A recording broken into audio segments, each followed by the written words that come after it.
Next topic है हमारा pancreas और उसका फंक्शन। देखिए पैनक्रियाज का जो मेन सिक्रीशन है उसे हम बोलते हैं पैनक्रियाटिक जूस, यानी पैनक्रियाज एक पैनक्रियाटिक जूस बनाता है और इस पैनक्रियाटिक जूस में क्या क्या होते हैं, इसके दो मेजर कंपोनेंट हैं, एक एंजाइम्स है और दूसरा है water and sodium bicarbonate. Sodium bicarbonate यहाँ पर सेम है कि जो पैनक्रियास है या पैनक्रियाटिक जूस है उसकी भी पीएच हमारी एल्केलाइन होती है। यहाँ पर सोडियम बाइकार्बोनेट इसको एल्केलाइन पीएच प्रोवाइड करता है। देखिए जो पैनक्रियाज है उसके कौन कौन से एंजाइम है पहले मैं बता देता हूँ। पैनक्रियाज अपने जितने भी एंजाइम है अकॉर्डिंग टू एनसीईआरटी वो इनएक्टिव फॉर्म में सिक्रीट करती है। जैसे हम इस स्ट्रक्चर में पढ़ चुके हैं कि जो एसिनी है वो एंजाइम्स बनाते हैं। पैनक्रियाज बहुत सारे स्मॉल यूनिट में डिवाइडेड होती है जिन्हें हम बोलते हैं एसिनी।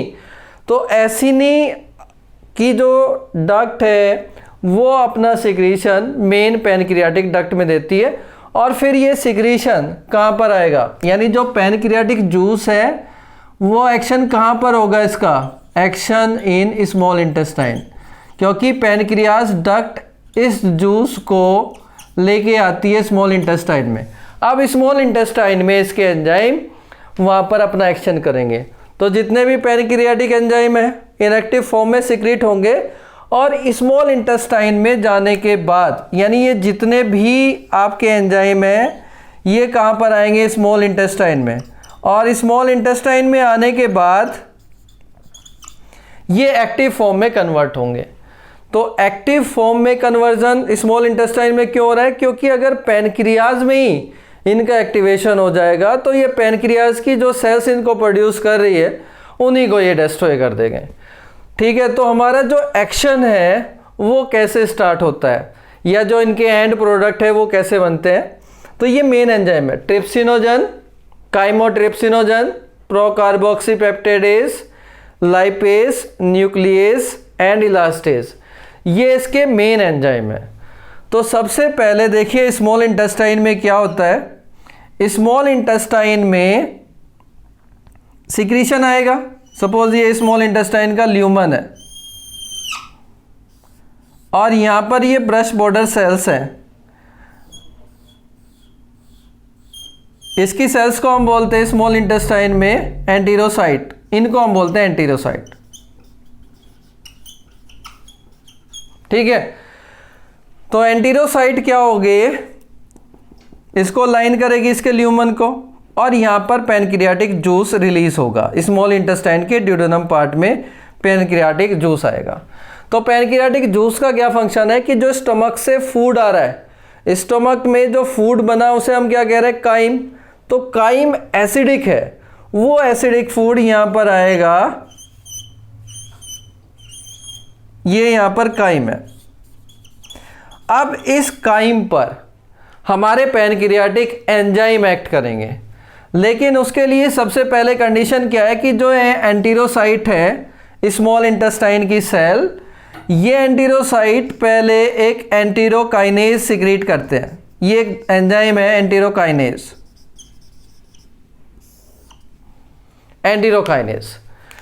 ये एंटेरोकाइनेज यहाँ पर जो पैनक्रियाज से आया है ट्रिप्सिनोजन, ये इनएक्टिव फॉर्म में एक प्रो एंजाइम है। तो ट्रिप्सिनोजन को ये एंटेरोकाइनेज एक्टिव ट्रिप्सिन में कन्वर्ट कर देगा और ट्रिप्सिन भी एक ऑटोकैटालिटिक हार्मोन है। जैसे मैंने पेप्सिन को बताया था, ये भी एक ऑटोकैटालिटिक हार्मोन है, यानी अब बनने के बाद ये खुद की जो इनएक्टिव फॉर्म है उसको एक्टिव फॉर्म में कन्वर्ट करता रहेगा। इनिशियली ये जो एंटेरोसाइट है ये किसका सिक्रीशन है, स्मॉल इंटेस्टाइन का। तो सबसे पहले स्मॉल इंटेस्टाइन का एंजाइम चाहिए ताकि जो आपका ट्रिप्सिनोजन है वो एक्टिव ट्रिप्सिन में कन्वर्ट हो सके। अब यहाँ पर देखिए ट्रिप्सिनोजन को ट्रिप्सिन में कन्वर्ट करेगा, जैसे मैंने अभी बताया ये किया आपका एंटेरोकाइनेज ने। और ये स्मॉल इंटेस्टाइन का एंजाइम है। फिर काइमोट्रिप्सिन को, ट्रिप्सिनोजन को काइमोट्रिप्सिन में कन्वर्ट करेगा आपका ट्रिप्सिन। अब ट्रिप्सिन इस फॉर्म को, यानी जो काइमोट्रिप्सिनोजन है उसको एक्टिव फॉर्म में कन्वर्ट करेगा। ट्रिप्सिन एक यहाँ पर जो आपकी प्रो कार्बोक्सी पेप्टाइडेज है इसको भी ये एक्टिव फॉर्म में चेंज करेगा और इसको चेंज कर देगा ये कार्बोक्सी पेप्टाइडेज में। ठीक है, तो एंटेरोकाइनेस स्मॉल इंटेस्टाइन की जो वाल में सेल्स है म्यूकोसा में, वो पहले ट्रिप्सिनोजन को ट्रिप्सिन में एक्टिव करती है। फिर जो ट्रिप्सिन है वो काइमोट्रिप्सिनोजन को काइमोट्रिप्सिन में कन्वर्ट कर देगा, यानी उसको एक्टिवेट कर देगा, और प्रो कार्बोक्सी पेप्टाइडेज को कार्बोक्सी पेप्टाइडेज में चेंज कर देगा। इसका मतलब है कि जितने भी पैनक्रियाज के एंजाइम है वो हमारा एक्टिवेशन कहाँ पर हो रहा है, स्मॉल इंटेस्टाइन में आने के बाद उनका एक्टिवेशन होता है। अब देखिए इसमें हम देखते हैं कि इनका एक्शन क्या है। इनका एक्शन मैं एक बार एक्सप्लेन कर देता हूँ कि ये किस सबस्टेट पर एक्ट करते हैं और क्या उसका एंड प्रोडक्ट है।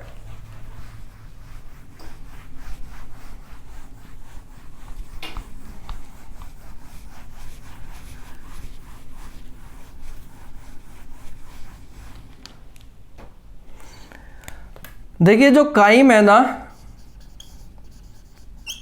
काइम कहाँ से आया है? काइम कहाँ से आया है? काइम आया है स्टोमक से, और इसमें पार्शियली डाइजेस्टेड फूड है। अगर मैं प्रोटीन की बात करूं तो उसमें प्रोटीन भी होगा, इसमें प्रोटियोसिस भी होंगे क्योंकि कुछ प्रोटीन ब्रेक हो चुकी होगी पेप्सिन के द्वारा, और फिर यहाँ पर पेप्टोन होंगे। ठीक है, तो यहाँ पर जो प्रोटीन डाइजेस्टिंग एंजाइम है हमारे, वो कौन कौन से हैं? देखिए यहाँ पर, देखिए chymotrypsin, trypsin and carboxy peptidase. ये क्या करते हैं कि जो ये आपका पार्शियली डाइजेस्टेड प्रोटीन है इसको अल्टीमेटली किसमें चेंज कर देंगे? डाइपेप्टाइड में। इसका मतलब क्या है? सपोज मैं यहां पर लेता हूं, वैसे तो हमारे प्रोटीन में या प्रोटियोसिस में या पेप्टोन्स में बहुत सारे अमीनो एसिड है, लेकिन मैं एक यहां पर प्रेजेंट करने के लिए, दिखाने के लिए, सपोज यहां पर ये 6 अमीनो एसिड है की चेन है, 6 अमीनो एसिड। तो ये 6 अमीनो एसिड पर ये एंजाइम एक्ट करेंगे और ये एंडोपेप्टाइडेज है जो आपका काइमोट्रिप्सिन है और ट्रिप्सिन है। एंडोपेप्टाइडेज का मतलब ये यहाँ पे एक्ट नहीं करेंगे, ये या तो यहाँ पर एक्ट कर सकते हैं या यहाँ पर या यहाँ पर, यहाँ पर ये कभी एक्ट नहीं करेंगे। यानी जो एक्सट्रीम एंड है पेप्टाइड का या किसी प्रोटीन का, उसके एक्सट्रीम एंड पर ये कट नहीं कर सकते क्योंकि ये इनकी प्रॉपर्टी है, ये चेन के अंदर ही कट करेंगे। तो जैसे ये कट करते जाएंगे तो हमेशा इनका जो लास्ट प्रोडक्ट है वो क्या बनेगा? डाइपेप्टाइड। मतलब अगर ये 6 है तो 6 को पहले किस में कन्वर्ट कर देंगे? 4 में, फिर 4 को किस में कन्वर्ट कर देंगे? 2 में। तो जो हमारा अल्टीमेट प्रोडक्ट ये बना सकते हैं वो डाइपेप्टाइड है। ये डाइपेप्टाइड मैं किसकी बात कर रहा हूं? ये सारे बना सकते हैं तीनों, काइमोट्रिप्सिन भी, ट्रिप्सिन भी और कार्बोक्सी पेप्टाइडेज भी। लेकिन कार्बोक्सी पेप्टाइडेज का एक और इम्पॉर्टेंट फीचर्स है, ये तो मैं बात करूं काइमोट्रिप्सिन की और ट्रिप्सिन की। ठीक है, लेकिन जो हमारा प्रो कार्बोक्सी पेप्टाइडेज है या कार्बोक्सी पेप्टाइडेज में, वो चेंज हो गया एक्टिव फॉर्म में, कार्बोक्सी पेप्टाइडेज है, वो क्या बनाएगा? यहाँ पर dipeptide plus amino acid. Means क्या है, ये एक्सोपेप्टाइडेज है। कार्बोक्सी पेप्टाइडेज जैसे नाम से ही पता चल रहा है, जैसे हमें बताया, देखिए कोई भी प्रोटीन है ना, उसमें अमीनो एसिड की एक चेन है, तो उस अमीनो एसिड की चेन में ना यहाँ पर ग्रुप होता है NH2 और इसके एंड पर होता है COH। तो कार्बोक्सी पेप्टाइडेज का मतलब है कि ये एंड से कट करना करता है। किस एंड से? जहाँ पर कार्बोक्सिलिक ग्रुप है, जो एंड प्रोटीन का कार्बोक्सिलिक ग्रुप है उस पे ही एक्ट करेगा। और ये एक्सो मतलब एंड पे एक्ट करेगा। तो इसने यहाँ किया तो ये एक रिलीज कर दिया, फिर यहाँ पर कट करेगा, फिर यहाँ पर, फिर यहाँ पर, फिर यहाँ पर, फिर यहाँ पर। तो इनका जो कॉमन प्रोडक्ट है वो ये हो सकता है कि डाइपेप्टाइड। भाई लास्ट में ये हो सकता है कि एक बार तो डाइपेप्टाइड बनेगा। सपोज लास्ट में 3 अमीनो एसिड के बन गए, 3 अमीनो एसिड की चेन रहती है, तो कार्बोक्सी पेप्टाइडेज एक हटा देगा तो हमारा डाइपेप्टाइड बचेगा। यानी डाइपेप्टाइड इन तीनों का एक कॉमन एंड प्रोडक्ट है। लेकिन कार्बोक्सी पेप्टाइडेज का एंड प्रोडक्ट अमीनो एसिड भी है, जो कि काइमोट्रिप्सिन और ट्रिप्सिन का नहीं हो सकता। तो ये प्रोटीन डाइजेशन है, मतलब ये प्रोटीन का एक्शन है, प्रोटीन पर एक्शन है। अब देखिए अदर कौन कौन से एंजाइम है इसमें।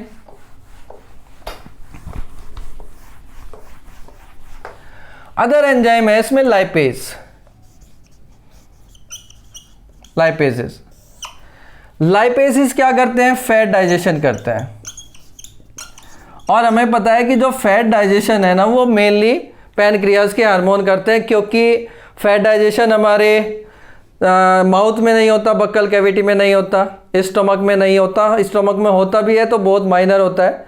तो जब फैट यहाँ पर स्मॉल इंटेस्टाइन में पहुँचेगा, तो पहुंचने के बाद, क्योंकि मैंने अभी एक्सप्लेन किया था कि बाइल क्या करता है कि जो फैट ग्लोब्यूल्स है, लार्ज ग्लोब्यूल्स है, उसको किस में डिवाइड कर देगा? बहुत सारे ग्लोब्यूल्स में। ये एक्शन किसकी वजह से होगा? ये एक्शन होगा आपके बाइल की वजह से। इमल्सिफिकेशन जो हमने एक्सप्लेन किया है, तो इमल्सिफिकेशन से जो हमारा लार्ज फैट ग्लोब्यूल्स है वो चेंज हो जाएगा स्मॉल स्मॉल ड्रॉपलेट में। और इसके अंदर जो आपका लिपिड्स है वो किस फॉर्म में है? ट्राइग्लिसराइड फॉर्म में। ट्राइग्लिसराइड्स आप बायोमोलिक्यूल्स में पढ़ते हो कि एक ग्लूकोज मॉलिक्यूल 3 फैटी एसिड के साथ अटैच होता है। अब देखिए यहाँ पर एक्ट करेगा आप लाइपेज एक्ट करेगा, और इसके अंदर जो फैट ड्रॉपलेट है उसके अंदर जो ट्राइग्लिसराइड है उसको पहले डाइग्लिसराइड में चेंज करेगा, और फिर डाइग्लिसराइड पर एक्ट करके उसको मोनोग्लिसराइड में चेंज करेगा। और क्या बनेगा यहाँ पर? Monoglyceride and fatty acid. भाई एक फैटी एसिड एक बार ये रिलीज करेगा, दूसरा फैटी एसिड दूसरी बार रिलीज करेगा। तो इसका जो एंड प्रोडक्ट बना वो क्या बना हमारा? Monoglyceride plus fatty acid. तो ये लाइपेज का एक्शन हुआ। और अगर देखा जाए तो मेन जो फैट डाइजेस्टिंग एंजाइम है हमारे डाइजेस्टिव सिस्टम में वो पैनक्रियाटिक लाइपेज ही है, और पैनक्रियाटिक लाइपेज। ठीक है। अब इसके बाद है इसमें next important enzyme nucleus. Nucleus देखिए कैसे एक्शन करता है। जैसे नाम से ही पता चल रहा है कि जो आपका फूड आ रहा है वो आपके प्लांट सेल भी है, एनिमल सेल भी है, उनके अंदर न्यूक्लियस होता है तो उसका भी डाइजेशन होता है। तो न्यूक्लियस क्या करता है?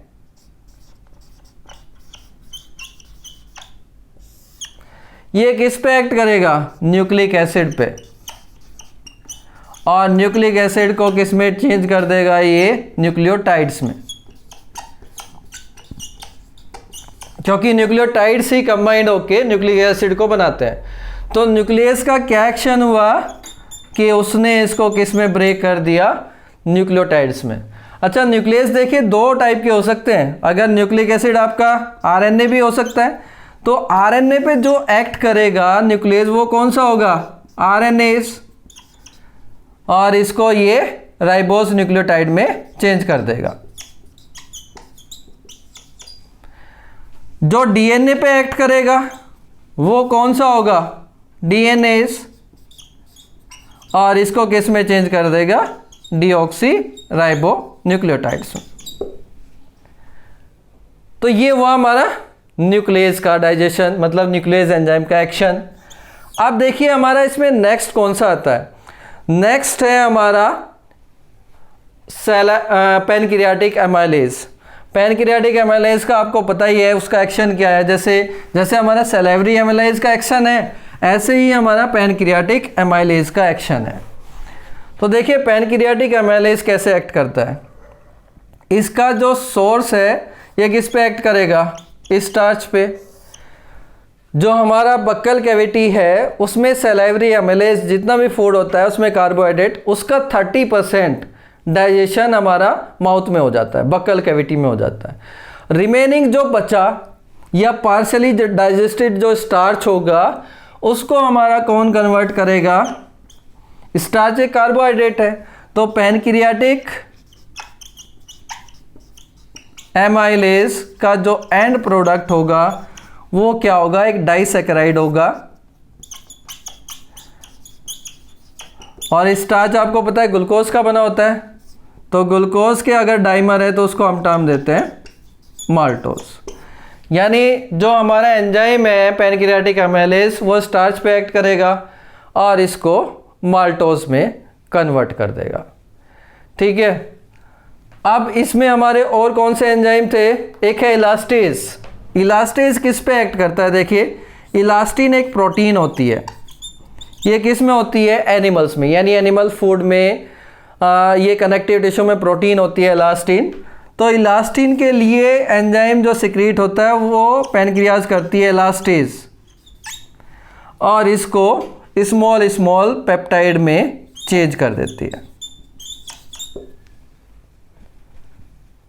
ठीक है, तो ये हमारा हुआ पैनक्रियाटिक जो एंजाइम है उसने क्या किया, सबसे पहले देखिए कार्बोहाइड्रेट का डाइजेशन हमारे माउथ में स्टार्ट हुआ, फिर स्टमक में प्रोटीन का हुआ, और जो पैनक्रियाज है वो तीनों फूड सोर्स पर एक्ट करती है, प्रोटीन पर भी एक्ट करती है, फैट पर भी एक्ट करती है, और कार्बोहाइड्रेट पर भी एक्ट करती है। यानी पैनक्रियाज के पास तीनों जो आपके न्यूट्रिएंट है उसको डाइजेस्ट करने की कैपेबिलिटी है। अगर पैनक्रियाज का फंक्शन डिस्टर्ब हो जाए तो सबसे ज़्यादा जो डाइजेशन पे इफेक्ट होगा वो किस पे होगा, फैट डाइजेशन पे, क्योंकि फैट डाइजेशन के लिए अभी तक कोई एंजाइम एक्ट नहीं किया है, या तो स्टमक में, अगर स्टमक में है भी तो वो बहुत कम है, और जो आपका स्मॉल इंटेस्टाइन है वो भी हमारे क्या करती है कि जो जितने भी सोर्स हैं फूड सोर्स उनको डाइजेस्ट करने में हेल्प करती है, वो हम आगे पढ़ेंगे। तो ठीक है, इतना हुआ हमारा पैनक्रियाटिक फंक्शन। इसके बाद हम करेंगे small intestine structure and their function.